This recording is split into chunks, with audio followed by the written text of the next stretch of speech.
मुखात सुखाची साखर ठेवून जोडली जन्माची नाती, रामाच्या रूपात जपला माणूस मारुती रायाची छाती।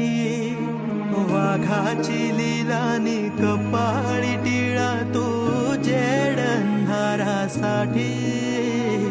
भनक भीतीची नवती भवती आभाळ रे माझ्या पाठी।